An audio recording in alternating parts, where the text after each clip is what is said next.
Señores, gracias por continuar con nosotros esta mañana. Estamos agradecidos de esa atención y vamos a tener una conversación que, como siempre, promete cuando la tenemos con Juan Miguel Pérez. Él es sociólogo, catedrático, alguien que domina las ciencias y que observa este país.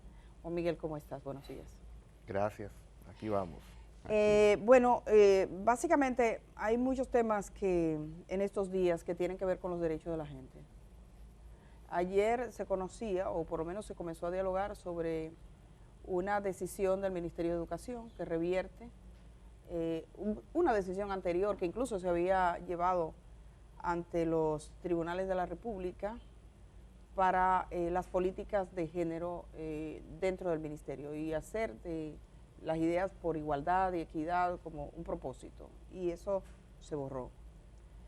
Tenemos todo el tema de las repatriaciones, que casi no se habla, o que la gente se resiste incluso a hablar porque puede correr el riesgo de que le tilden de algo, de que es antipatria, entonces no se habla de eso, mejor, ni se cubre siquiera.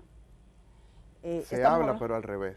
Pero al revés, sí, como si no estuvieran pasando. Se estigmatiza, tú no ves la gente. Se distorsiona. Y algunos celebran eso. Se manipula. Hay quienes creen que el tema de los derechos fundamentales de la gente, o sea, concebir a la gente como gente, pareciera ser un problema. El tema de los derechos de las mujeres, los derechos de las minorías. Recuerdo algún investigador puertorriqueño que me dijo una vez, el dilema de este país es que tiene un problema con las minorías. Entonces, nos gustaría, te invitamos a ti en el día de hoy para que nos oriente un poco y conversar sobre este tipo de temas, sobre los temas de los que generalmente estamos privados de conversar. Bueno, siempre hay que hacer referencia a la historia, de dónde venimos y qué pasó en ese trayecto.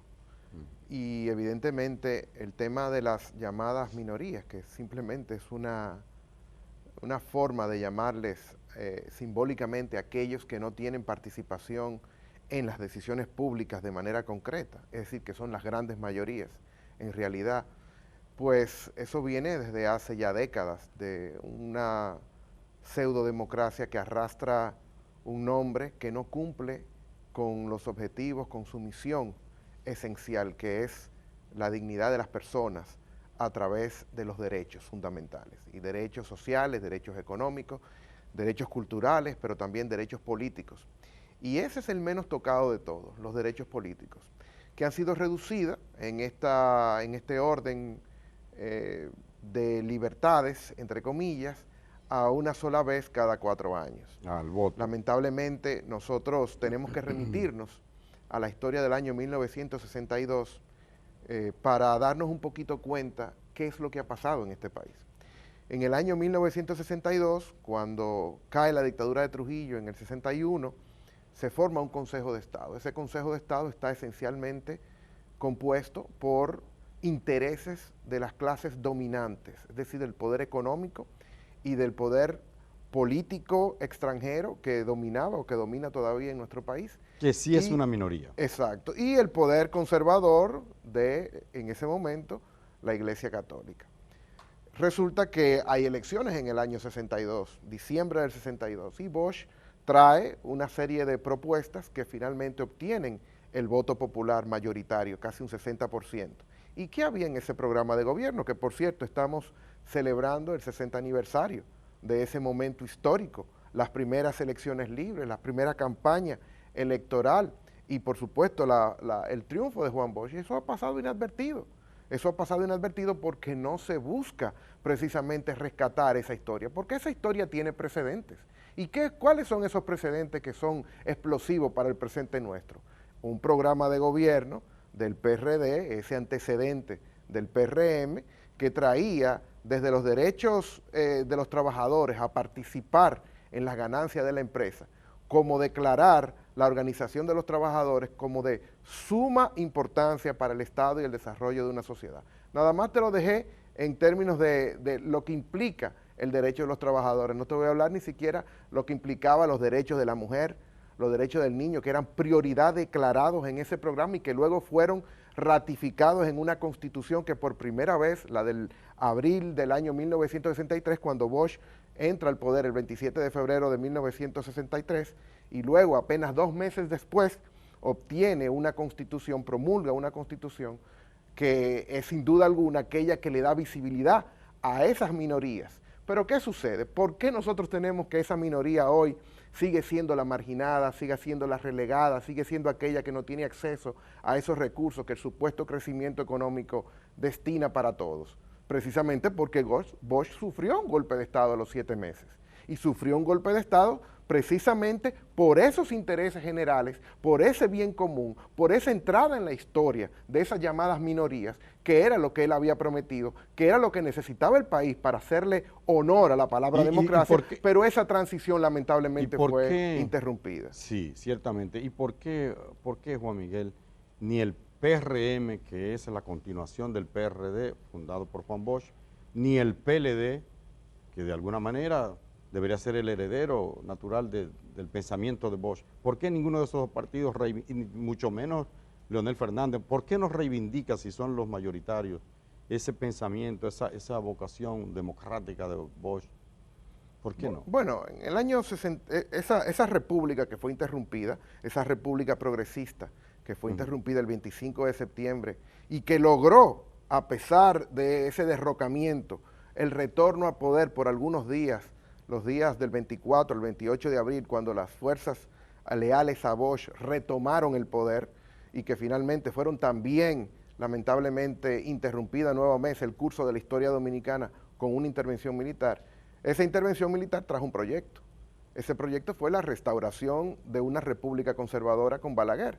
Y desde entonces esa es la república que se ha mantenido en el poder, con sus diferentes variantes, con una esperanza en el año 78 que fue lamentablemente traicionada por los gobiernos del Partido Revolucionario Dominicano, los dos gobiernos, y luego, por supuesto, la gran esperanza que se creó alrededor del año 1996, aunque ya venían antecedentes alarmantes de lo que podía haber sido y lo que finalmente fue la gran traición del PLD a los intereses del pueblo y sobre todo a los ideales de quien ellos todavía anuncian en vallas y en pancartas como su precursor ideológico, Juan Bosch. Y por supuesto, nosotros no podíamos esperar que las cosas fueran diferentes cuando todavía aquí esa república balagueriana sigue gobernando en los estamentos ideológicos y sobre todo a nivel de la participación política, porque reitero, aquí se hablan de muchas reformas, ninguna, por cierto, se está implementando. Nosotros estamos, por supuesto, viviendo una transición de lo que fue el colapso moral de la República con el PLD, pero no es que hemos pasado tampoco a una democracia plena como se pidió en las calles y como se hizo votar. Aquí estamos viviendo una transición en la que algunos estamentos del poder se han adecentado un poco. Sin embargo, aquí reforma fiscal no se habla. Aquí de reforma política realmente no se habla. Mira lo escandaloso en lo que la clase política sigue como un barril sin fondo, reciclándose a partir del presupuesto nacional, un presupuesto que ya los privilegia, pero que quieren aún más, con 18,000 millones de pesos que pide una Junta Central Electoral para organizarle las elecciones a esa clase política. Porque no es verdad que esas elecciones abren las compuertas para que la gente pueda participar localmente. Porque aquí para tú participar tú tienes que tener abolengo político, tú tienes que tener herencias, tú tienes que tener linaje, tú tienes que tener vínculos con la jerarquía, tú tienes que tener apellidos sonoros en esas instancias partidarias. Entonces no vivimos en una democracia, vivimos en una partidocracia que es el gobierno de los partidos, no el gobierno de la gente, que sería lo que fuera la democracia como tal. Juan Miguel, hay una palabra que es el eslogan de este gobierno, la palabra es cambio. Dice, este es el gobierno del cambio. ¿Qué cambios identificas en este gobierno, en lo que lleva ya? Este gobierno prácticamente se parte en dos, en la mitad de su gestión. Mira, ahí son cambios simbólicos, son cambios, sin duda alguna, la sustitución de una figura como Danilo Medina por una figura como el presidente actual, Luis Abinader, es sin duda un cambio trascendental. Desde una figura funesta, que actuaba en las penumbras, que trajo todo el oscurantismo a la política, o lo reforzó, o lo modernizó a lo que había dejado su predecesor, que ahora también busca reelegirse, pues sin duda alguna genera un cambio, hay un diálogo. Este gobierno ha tenido reacciones a diferentes elementos que en algún momento pudieron ser escuchados. Sin embargo, a nivel de las políticas como tales, bueno, por supuesto, la persecución del crimen, de la corrupción administrativa. Aquí han habido casos concretos en los cuales se ha destituido o por lo menos se han sustituido dirigentes altamente situados en el partido oficial o en el partido no oficial, pero que es el más oficial de todo, que es el partido de la élite económica que está ahí siempre presente, y esos son elementos importantes. Son elementos importantes tener a 3, aunque ahora están en sus casas, pero siguen en condición de imputados, a 3 generales de la República, incluyendo a uno que estaba detrás del presidente todos los días, a un hermano del presidente. Esos son avances concretos, sobre todo a nivel de lo que es lo inédito que era la impunidad en este país.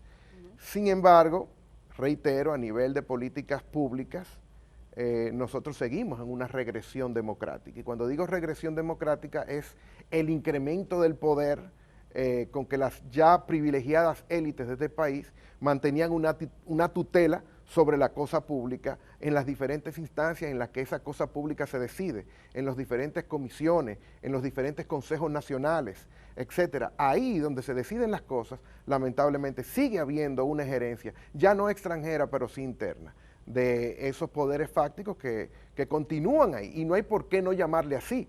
Lamentablemente esa ha sido otra de las regresiones del debate público en nuestro país, que hay ciertas palabras que han volado al olvido. La reacción, por ejemplo, sí, aquí hay una reacción, porque aquí de lo que se trata es que la historia corre a medida que se va ensanchando, ¿no?, las posibilidades y ampliando el espectro democrático, el acceso precisamente a esos derechos consagrados no solamente en la Constitución Dominicana, ya son de sentido común en el mundo. Sin embargo, nuestro país sigue viviendo en la Edad Media. ¿Por qué? Porque esa clase dirigente, reitero, que se compone a partir de la misma conformación que una plantación en los tiempos de la esclavitud, una plantación moderna en la que los capataces siguen siendo dirigidos por los amos, esos capataces siendo la clase política y esos amos siendo el poder económico que es capaz, a través de la tenencia de medios de comunicación, a través del suministro de diferentes tipos de recursos para poder acceder o sostenerse en el poder, son aquellos que siguen mandando la cosa pública en este país. Al margen de un pueblo que, como ustedes decían anteriormente, en un 40% pasa hambre, ¿entienden? En un 40% no tuvo acceso a por lo menos 2 o 3 comidas en un día. Tuvieron que esperar a tener una sola comida en un día.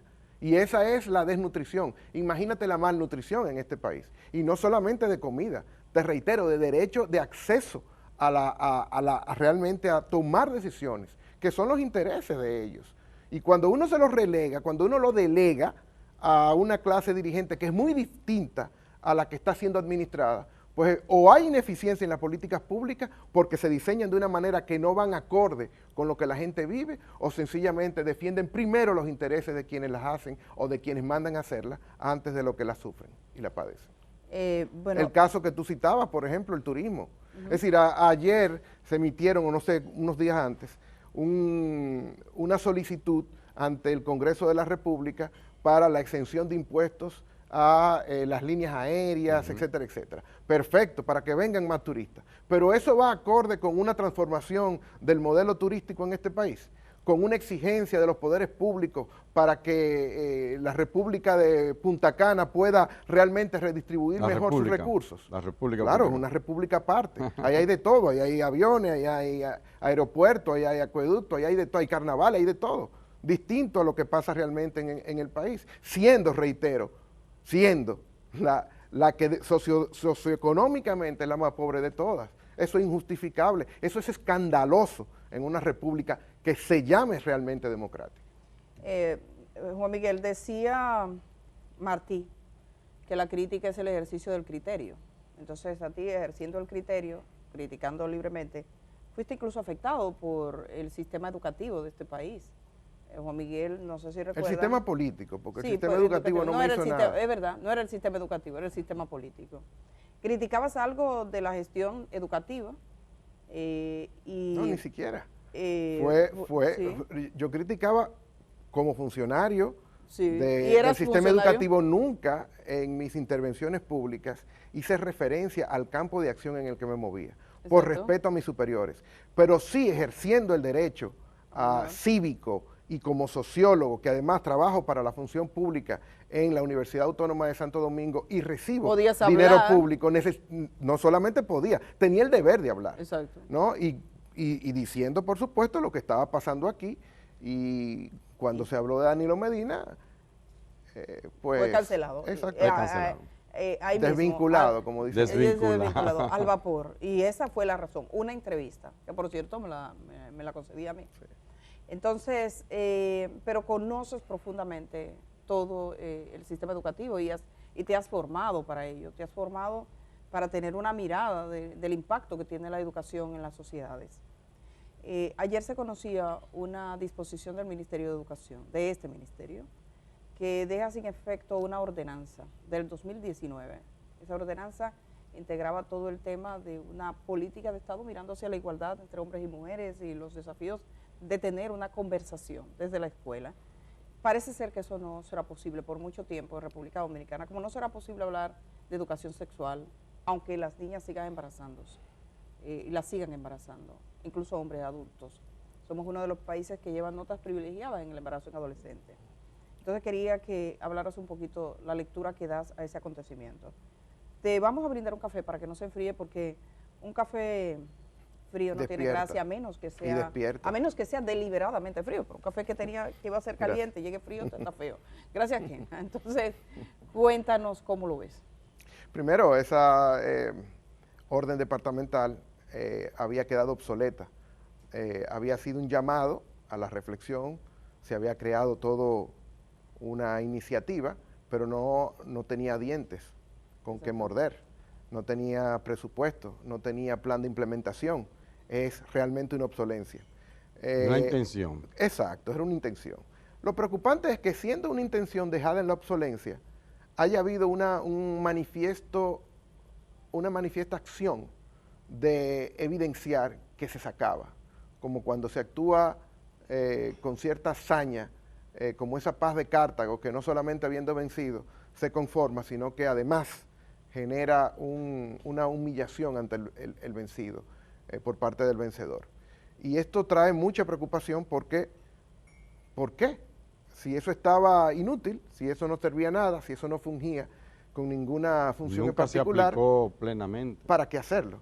Esa derogación, o sea, es como un manifiesto, y un manifiesto que cae muy mal porque hay muchas contradicciones en este gobierno. Es decir, por un lado, la ministra de la Mujer habla de una serie de proyectos para erradicar o disminuir la violencia basada en el género, pero al mismo tiempo no dice nada sobre lo que está pasando con las mujeres de origen haitiano o dominicanas de origen haitiano, que están siendo violados todos sus derechos a nivel general en este país. Y suponemos que la mujer es una figura universal, que no importa su color, su credo, su origen, para poder salir a la defensa de eso. Entonces, ya eso menoscaba, o por lo menos le quita legitimidad a lo que es la acción del Ministerio de la Mujer, que también ante este tipo de cosas queda un poco en el aire.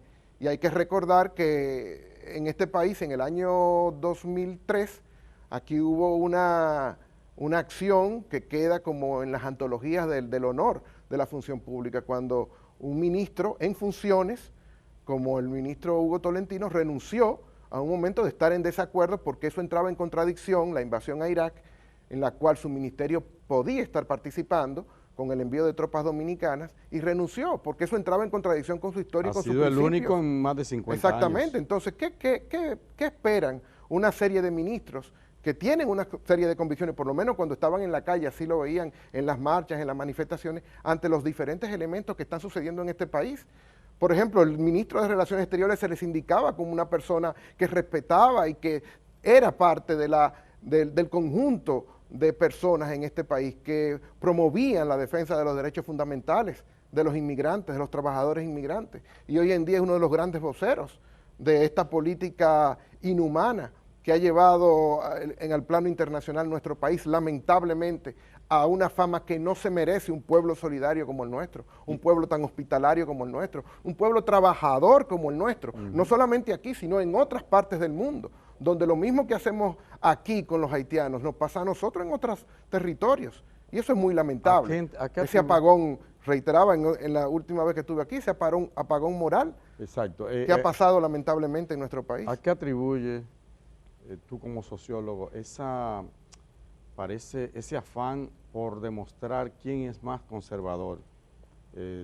Por ejemplo, en el tema haitiano, Abinader quiere ser más antihaitiano que Leonel Fernández. Leonel quiere ser más antihaitiano que el campeón de la matica, que es Abel Martínez, que quiere ser el más de los más. En fin, ahora con el tema de lo que ocurre en educación y en otros aspectos, se ve como esa tendencia al conservadurismo. ¿A qué se debe eso? Bueno, porque estamos ya en proceso electoral y la política antihaitiana ha sido aquí una tecnología de poder con fines electoreros para poder, primero, distraer la atención de los problemas Pero si fuera reales. así, Pelegrín fuera el presidente hace tiempo aquí. Exacto, el poder. Pero Pelegrín es vamos a decir así, la versión política más vociferante. Pero en realidad ese es un pensamiento muy calado en la clase dirigente de este país, porque son clases conservadoras, son clases que se han dedicado a la acumulación de riqueza, no necesariamente al cultivo de las ideas, porque el mundo no va en esa dirección, el mundo va en otra dirección, incluyendo la propia derecha, que ha tenido que acoger ideas, doctrinas del liberalismo económico que permiten no solamente el flujo de capitales, sino también el flujo de mano de obra con una determinada flexibilidad. Pero, lamentablemente, reitero, es una tecnología de poder, primero para distraer a los problemas esenciales que tiene el pueblo dominicano y asignárselo al otro, y por supuesto, poner a pelear a los de abajo. Eso implica que sean más fáciles, más dóciles para poder ser gobernados y poder ser manipulados. Entonces, en esa carrera, por quién es más conservador, no hay fondo, y eso es muy peligroso, en términos no solamente de que distrae a la clase dirigente de lo que esencialmente debe estar haciendo para recuperar cierta dignidad a nivel de lo que es, por ejemplo, una redistribución justa y equitativa de los recursos, sino que también genera acciones que van a su vez empeorando el ya clima extraordinariamente violento de esa desigualdad, de esa desconfianza entre los seres humanos que habitamos un mismo lugar y un mismo territorio. Bueno, te agradecemos muchísimo. Quisiéramos seguir conversando contigo, pero el tiempo se ha terminado. Te agradecemos mucho que haya madrugado para estar aquí. Gracias, arrojar luz. Sí, y a tener este tipo de conversación tan necesaria. Tú hablas de un apagón moral. Entonces, a veces hay que hablar de ¿Dónde están las academias? Salvo la única luz que está brillando hoy en día es la voz de Senén Cava. ¿Dónde están los partidos políticos llamados progresistas? Tienen miedo. Tienen miedo de defender el derecho de la gente, humilde. Bueno. ¿Qué es lo que pasa? Gracias por estar esta mañana, Juan Miguel. Vamos a la pausa. Cuando regresemos de la pausa tenemos otra conversación. También le damos seguimiento al caso del joven que fue ultimado por la policía. Es un muchacho que trabaja en organizaciones culturales, reconocido, y lamentablemente es una tragedia para todo un barrio y para la gente que le conoce. Y para el país, aunque no le conozca. Siempre que estas cosas pasan, manda un malísimo mensaje. Hacemos el cambio y regresamos de una vez.